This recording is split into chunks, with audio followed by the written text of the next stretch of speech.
Alhamdulillah, nusalli wa sallim ala nabiyyina wa habibina wa qudwatina Muhammad wa ala alihi wa sahbihi ajma'in. Qala Allah fil Qur'an, a'udzu billahi minasy syaithanir rajim.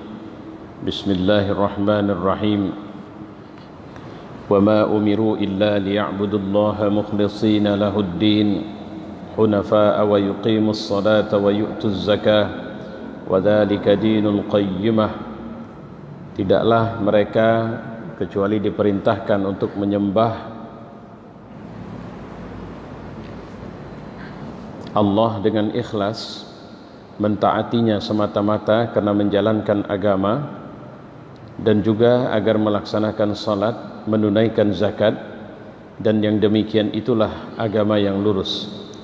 Shadaqallah wa shadaqa rasuluh wa ba'du.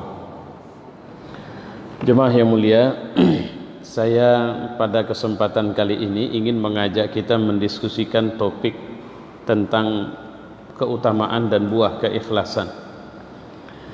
Ayat yang kita baca tadi surat Al-Bayyinah ayat 5, kemudian ada surat Al-An'am ayat 162, 163 yang bunyinya qul inna salati wa nusuki wa mahyaya wa mamati lillahi rabbil alamin. Katakanlah, sungguh solatku, ibadahku, hidupku dan matiku itu lillah. Terjemahnya hanya untuk Allah. Tapi sebenarnya kata lillah ini harus dipahami tujuannya apa yang dijanjikan Allah, caranya apa yang diajarkan oleh Rasulullah, metodenya kita mengikut metodenya Rasulullah dan para sahabat salafus saleh. Kira-kira begitu. Jadi kata lillah, misalnya bapak pergi solat ke masjid lillah, tapi solatnya enggak benar, maka muatan lillahnya akan hilang atau tidak tercapai sepenuhnya. Akan dilihat, misalnya dia tidak benar karena tidak tahu, maka kalau orang melaksanakan solat tidak benar karena tidak tahu, itu bermakna bahwa ya afwiyah, dimaafkan. Tapi kalau dia tahu tidak benar, tapi kemudian dia tidak mau tahu, malah dia berdosa, padahal dia sholat. Di luar sana sedang tren boykot terhadap produk-produk Perancis karena sebab kebencian yang disampaikan secara terbuka oleh Presiden Perancis terhadap Islam dan penghinaan terhadap Rasulullah. Di Indonesia ada seorang munafik yang kemudian mempertontonkan diri dengan pergi ke restoran Prancis, terus kemudian dia makan di situ, dan kemudian membuat statement bahwa Rasulullah saja menyuruh kita memaafkan orang-orang yang menghinanya. Saya nggak tahu statement ini datang dari mana, kalau hadis-hadis mana, kalau kisah atau sirah-sirah yang mana. Cuma memang ketika ada orang yang mencela Rasulullah, itu muncul dari ketidaktahuannya. Rasulullah tidak pernah bersikap buruk terhadap orang-orang itu. Populer cerita tentang seorang nenek yang selalu mencaci maki Rasulullah, bahkan di depan Rasulullah sendiri. Tapi Rasulullah tidak menunjukkan kebencian terhadap nenek itu, karena dia memahami kelas orangnya. Kelas orangnya adalah orang yang apa istilahnya, imma'ah, ikut-ikutan. Kalau orang itu ikut-ikutan, kalau orang itu bodoh, dia cuma bagaimana menyenangkan majikannya, maka dia pun melakukan kekejian sebagaimana yang dia kira itu diinginkan oleh majikannya, maka orang seperti ini ada perlakuan khususlah untuk mereka. Tapi jika orang memang menabur kebencian, bahkan seperti si munafik itu, karena munafik ini sekian kali sudah mengeluarkan statement, sama dia nggak penting itu. Apa yang saya maksud nggak penting? Nggak penting jawaban kita apa, pembelaan kita apa, karena memang dia akan terus-menerus mengeluarkan statement kebencian terhadap kita. Syukur-syukur saja, ini orang belum pernah jelas-jelas menuding Rasulullah. Kalau dia sampai menghina atau menuding Rasulullah, maka ini orang secara syariah ini murtad dari Islam dan halal darahnya. Ya. Nah, dia cuma membuat memancing-mancing kemarahan kita saja. Nah, orang yang seperti ini saya bilang qalu salama, ucap yang baik-baik sajalah sama mereka. Jemaah yang mulia, balik kepada pembahasan kita tadi.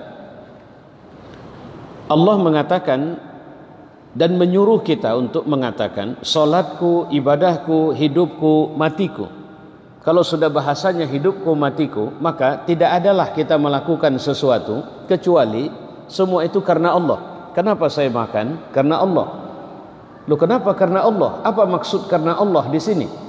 Allah memang memberikan format saya secara anatomis, biologis. Saya nggak bisa hidup bertahan lama kalau tidak makan. Maka saya harus makan. Kenapa hari ini Anda tidak makan? Kalau memang Anda harus makan, Allah juga yang memerintahkan saya untuk puasa. Kira-kira begitu melihatnya. Jadi saya tidak makan karena Allah. Maksud karena Allahnya apa? Allah memerintahkan hari ini puasa. Allah memerintahkan bulan Ramadan puasa. Terus sampai jam 7 malam dia belum berbuka. Ditanya sama dia, kenapa Anda tidak berbuka? Maka dijawabnya, saya ingin mendekatkan diri kepada Allah. Pendekatan yang dia maksud adalah sesuatu yang pasti salah. Kenapa? Karena Allah menyuruh berbuka bersamaan dengan masuknya waktu maghrib. Jadi bukan menunda-nunda berbuka. Jadi lillah ini artinya di mana hidup kita, tujuannya, caranya, metodenya, semuanya yang datang dari Allah, dan kita menginginkan apa yang Allah perintahkan atau Allah janjikan. Bagaimana dengan pekerjaan? Kalau saya bekerja, yang disebut dengan ikhlas itu apa? Ikhlas dalam bekerja bukan artinya nggak digaji juga nggak apa-apa, kecuali ada komitmen di awal. Saya alhamdulillah telah mewakafkan, semoga Allah meridhai saya, mengampuni saya dengan semua kekurangan saya, diri saya di jalan Allah dengan berdakwah tabligh begini. Terus kemudian kalau tabligh orang tidak kasih apa-apa, ya saya sudah nggak ribut lagi. Kenapa saya nggak ribut? Karena niatnya memang bukan itu. Kalau niatnya bukan itu terus dikasih, bagaimana Ustaz? Iya, alhamdulillah. Kenapa? Saya menganggap itu hadiah, atau mungkin juga itu infak orang kepada saya. Loh, Ustaz kok terima infak? Nah ini agak susah kalau kemudian saya mendefinisikan diri saya bahwa saya fisabilillah. Kira-kira begitu. Cuma jika kacaulah hati saya, kalau kemudian saya berdakwah orang tidak memberi hadiah apapun, kemudian dipanggil lagi saya tidak mau, nah itu menunjukkan ketidaktulusan. Kalau memang maunya dikasih, ya udah buat pengumuman saja. Undang saya minimal sekian. Itu pun hitungannya 1 jam, lebih 1 jam harus tambah lagi. Artinya apa? Supaya kau jangan terganggu. Walaupun tentu saja yang seperti ini dimarah oleh Allah Subhanahu wa taala. Kenapa? Karena menjual agama untuk kesenangan dunia yang sedikit. Nah, jamaah yang mulia, ini perhatian atau catatan kita ini, ya.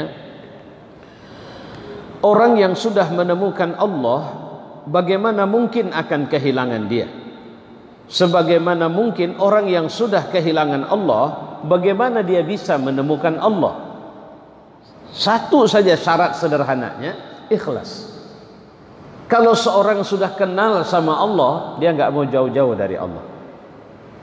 Saya mau kaya, tapi Allah jangan jauh dari saya. Saya mau punya jabatan, tapi Allah jangan jauh dari saya. Saya mau populer, tapi Allah jangan jauh dari saya. Untuk apa kita kaya, kita punya jabatan, kita punya popularitas, tapi Allah jauh dari kita? Yang dimaksud Allah jauh itu apa? Otomatis kita terjebak pada pemujaan syahwat, kesenangan, selera.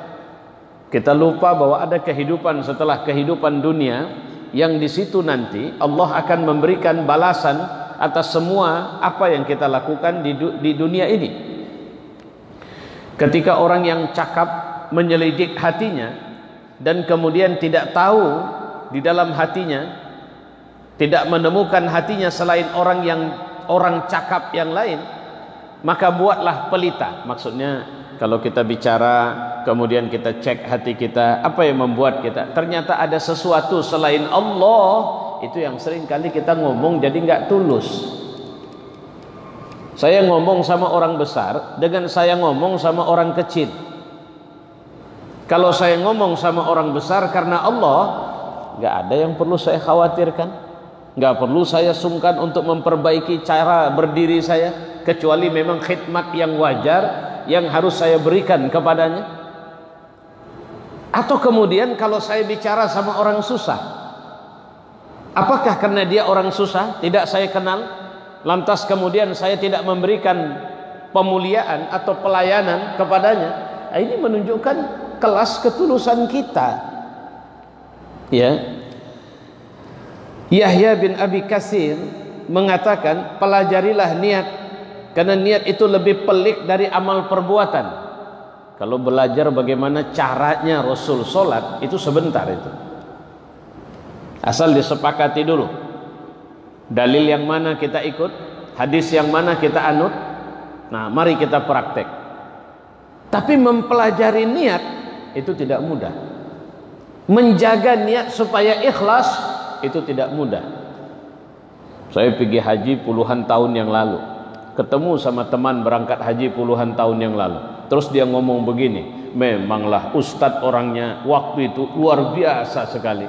Saya salut lihat Ustadz 10 atau 20 atau 30 tahun yang lalu ibadahnya, ketemu lagi sekarang cuma karena pujian naik, kalau bahasa kita, kuping saya. Terus apa yang terjadi? Senang hati saya. Kalau sudah begini, rusaklah amal saya. Jadi hati-hati. Ada satu amal buruk yang kita lakukan bertahun-tahun yang lalu, tapi sekarang kita teringat dengan amal itu, menetes air mata kita, terus kemudian istighfar kita kepada Allah. Masya Allah, karena amal buruk itu jadinya kita dapat pahala dari Allah. Pahala apa? Pahala minta ampun dan diampuni oleh Allah Subhanahu wa ta'ala. Ustadz, kalau begitu kita buat buruk dulu dong. Oh enggak. Ya, artinya semua pulang kepada niatannya. Fudail bin Iyad pernah mengatakan, kami mendapati manusia bersikap riya dengan apa yang mereka lakukan, namun kini mereka bersikap riya dengan apa yang belum mereka lakukan. Mohon maaf saya kalau nyinggung lagi pilkada-pilkadaan. Berapa banyak calon-calon atau kontestan yang sering merasa jumawa padahal dia cuma buat janji doang. Nah, ini kalau boleh mengutip dari apa yang dibilang Fudail tadi. Dulu kata Fudail, orang itu riya karena apa yang udah dibuatnya. Sekarang malah riya dengan apa yang dia saja belum buat. Saudara-saudara, saya akan lebih baik dari dia.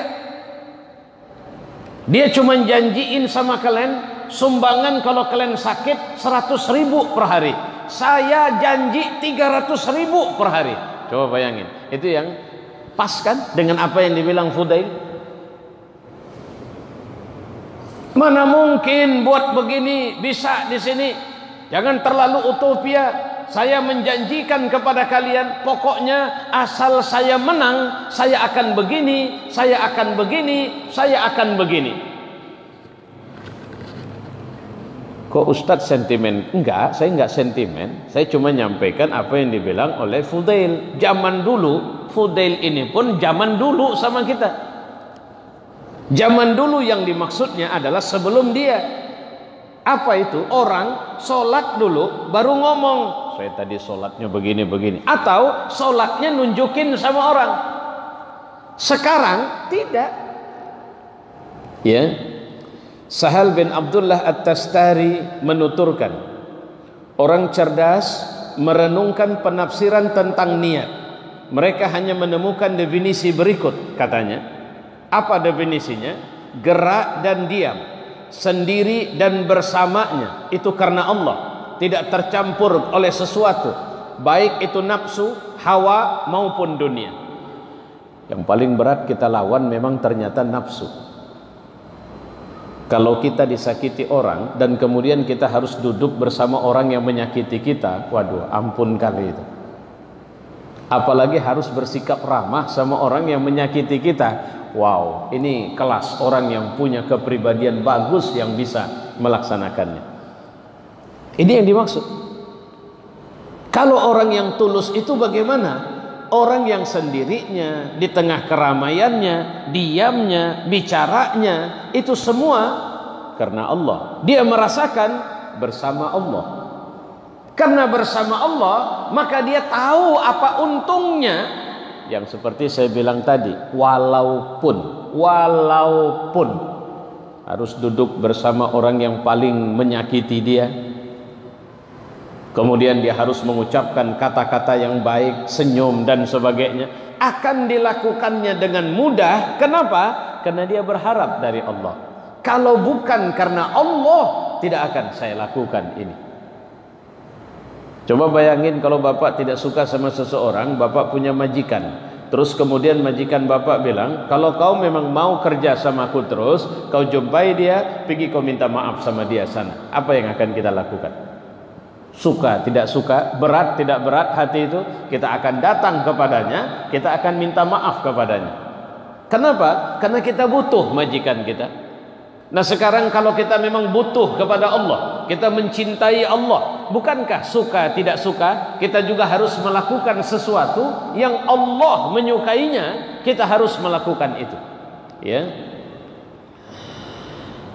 Sang dokter hati, maka ada gelar kepada Fudail bin Iyad sebagai dokter hati, pernah mengatakan, jika orang yang jujur saja dimintai tanggung jawab atas kejujurannya seperti Ismail dan Isa alaihi salam, lantas bagaimana dengan para pendusta seperti kita ini? Para nabi saja akan dituntut pertanggungjawabannya atas kebaikan mereka. Mereka buat baik, mereka buat kesolehan, mereka buat kejujuran, mereka akan ditanya oleh Allah. Pertanyaannya selanjutnya adalah, bagaimana dengan kita yang biasa bohong, yang sok suci, yang sok menganggap rezeki kita halal semua, perbuatan kita baik semua, tidak pernah melakukan kesalahan. Kalau ngomong sama orang seakan-akan kelas kita itu setara dengan kelasnya malaikat. Apakah kita tidak akan meminta atau diminta pertanggungjawaban oleh Allah Subhanahu wa taala? Ya. Setiap kali Fudail membaca ayat surat Muhammad ayat 31, dia berdoa kepada Allah, ya Allah, sungguh jika engkau menguji kami, pasti engkau mencemooh kami dan mengungkap segala rahasia kami, sementara engkau zat yang paling belas kasih. Maksudnya, kalau kau ingin menguji berita tentang kami, ampun kami ya Allah. Jika saja kau bongkar segala aib kami, ampun. Habislah nama besar, nama baik, kemuliaan yang kami punya, karena orang melihat betapa buruknya kami. Maka kami minta kepadamu, wahai Tuhan, kaulah zat yang paling belas kasih, ampunilah kami, jagalah kami, ya.